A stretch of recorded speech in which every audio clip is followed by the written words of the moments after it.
വന്യമായൊരു കാമനയാണ് ഹിഡിംബി. ഇതിഹാസത്തിന്റെ സംസ്കൃത ഭാഷയിൽ നിന്നും പച്ചിലക്കാട്ടിലേക്ക് ഒറ്റയ്ക്ക് ഓടിപ്പോയവൾ. യുദ്ധത്തിൻ്റെയും അധികാരത്തിൻ്റെയും പ്രണയപ്രതികാരങ്ങളുടെയും ചരിത്രത്തിൻ്റെ നാൾവഴികളിൽ അവൾ എന്തെങ്കിലും ഉണ്ടായിരുന്നുവോ? പാട്ടുകൾ പോലും അകലം പാലിച്ചവൾക്ക് മുന്നിൽ കാലം അക്ഷരങ്ങൾ കൊണ്ട് കണക്കു തീർക്കുന്നു. ഞാൻ ഹിഡിംബി. അവളെ നിനക്കറിയുമോ? ആ ഏകാകിനിയെ, ദുഃഖിതയെ? പറയൂ, അവൾ അരികിലാണോ?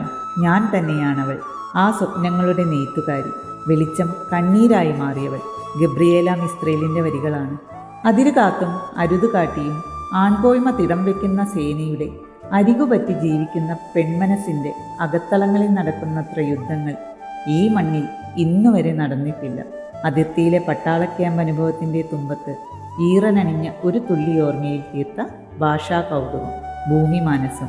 MV മിനിയുടെ നിരവധി പുരസ്കാരങ്ങൾ നേടിയ കൃതികളാണ് ഞാൻ ഹിഡിംബിയും ഭൂമി മാനസവും.